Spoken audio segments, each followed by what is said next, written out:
अस्सलाम वालेकुम। मेरा नाम डॉक्टर वसीम अब्बास है। मैं अख़ुवत हेल्थ सर्विसेज में एज ए कंसल्टेंट डायबिटोलॉजिस्ट काम कर रहा हूँ। आज की हमारी इस वीडियो का मकसद आम अवाम उन्नास के लिए एक शुगर के मुतालिक आगे ही पैगाम पहुँचाना है।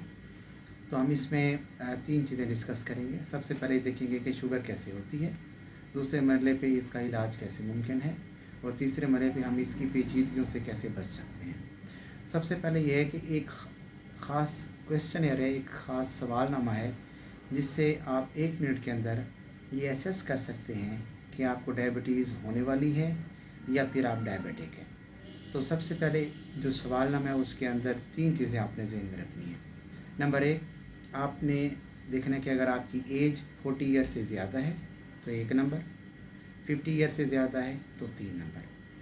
दूसरे मरले पे अगर आपकी फैमिली हिस्ट्री में डायबिटीज़ है, माँ बाप बहन भाई या बच्चों में से, तो इसका 1 नंबर।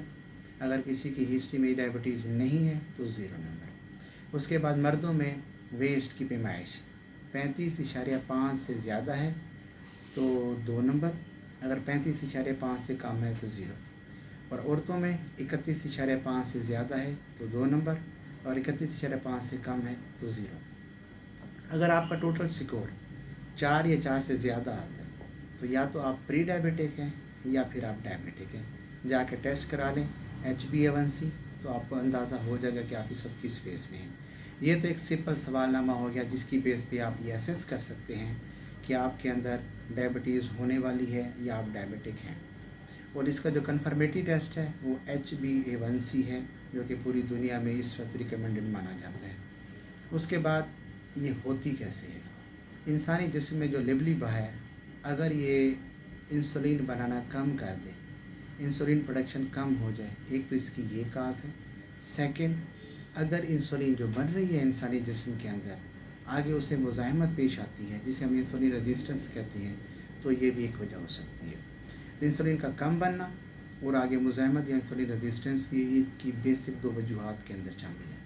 इसके अलावा क्योंकि इसकी और भी काफ़ी सारी टाइप्स हैं, जैसे कि डायबिटीज़ जो गेस्टेशनल होती है, यानी कि हमल के दौरान डायबिटीज़। इसके अलावा बच्चों में जिसमें बीटा सेल्स मुकम्मल तौर पे बर्न आउट हो जाते हैं, जिसे हम टाइप 1 डायबिटीज़ कहते हैं या इंसुलिन डिपेंडेंट डायबिटीज़ कहते हैं। तो ये इसकी अगर इसकी डिटेल में जाना चाहें तो उसको हमें काफ़ी ज़्यादा टाइम ज़रूरत पड़ेगा। फिलहाल ये बेसिक डायबिटीज़ के मुतालिक। अब हम आ जाते हैं इसके इलाज के लिए। शुरू में क्योंकि इंसानी जिस्म के अंदर इंसुलिन रेजिस्टेंस भी होती है और साथ बीटा सेल्स की वजह से, बीटा सेल्स से काम कम करने की वजह से इंसुलिन कम बन रही होती है। अब शुरू में हम मेडिसिन देते हैं और इसमें बेशुमार मेडिसिन आ चुकी हैं, और ये फिजिशियन फैसला करता है कि किस मरीज़ के लिए कौन सी मेडिसिन इस वक्त देना बेहतर है। मेडिसिन से भी ट्रीट कर सकते हैं, और जैसे जैसे वक्त गुजरता जाता है बीटा सेल से इंसुलिन की प्रोडक्शन कम होती जाती है, और लेट एजेस में जाके पेशेंट को देर या सवेर इंसुलिन की ज़रूरत पड़ सकती है, और हम उसे कहते हैं कि अब वो टाइप 2 वाला ऐसा पेशेंट जो इंसुलिन डिपेंडेंट हो जाता है। इसके बाद आते हैं इसकी पेचीदगियों की तरफ। पेचीदगियाँ इसकी सर के बालों से लेकर पाँव के नाखून तक है। ये इंसानी जिस्म के एक एक आर्गन पे असरअंदाज होती है। कुछ कम्प्लिकेशंस ऐसी हैं जो छोटी वेसल्स की हैं, और कुछ कम्प्लिकेशंस ऐसी हैं जो बड़ी वेसल्स की हैं, जैसा कि गुर्दों का मुतासिर होना, हार्ट का मुतासिर होना, इंसानी जिस्म के पाँवों का सुन्न हो जाना, या आँखों की बिनाई का मुतासिर होना। तो ये सारी कम्प्लिकेशन डायबिटीज़ के अंदर आती हैं। जैसे जैसे हम शुगर का इलाज करते रहते हैं वैसे वैसे हम इसकी पेचीदगियों पर भी निगाह डालते रहेंगे। एक ख़ास वक्त के बाद आपके किडनी के टेस्ट, आपके हार्ट के, आपकी आँखों का मुआयना ऐसे ही मैंडेटरी है, ऐसे ही ज़रूरी है जैसे अगर आपका इलाज चल रहा है।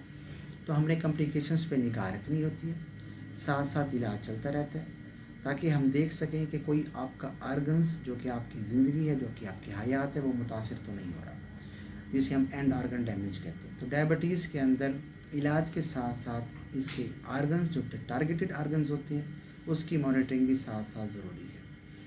अब हम आ जाते हैं इसके रोकथाम की तरफ।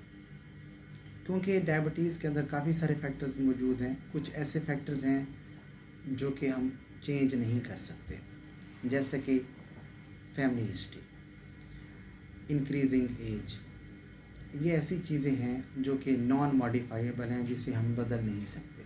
लेकिन कुछ चीज़ें ऐसी हैं जिसे हम चेंज कर सकते हैं, जैसे कि आपका वज़न, आपकी कुछ आदत जैसे कि स्मोकिंग, हम इन चीज़ों को कहेंगे मॉडिफाइएबल फैक्टर्स।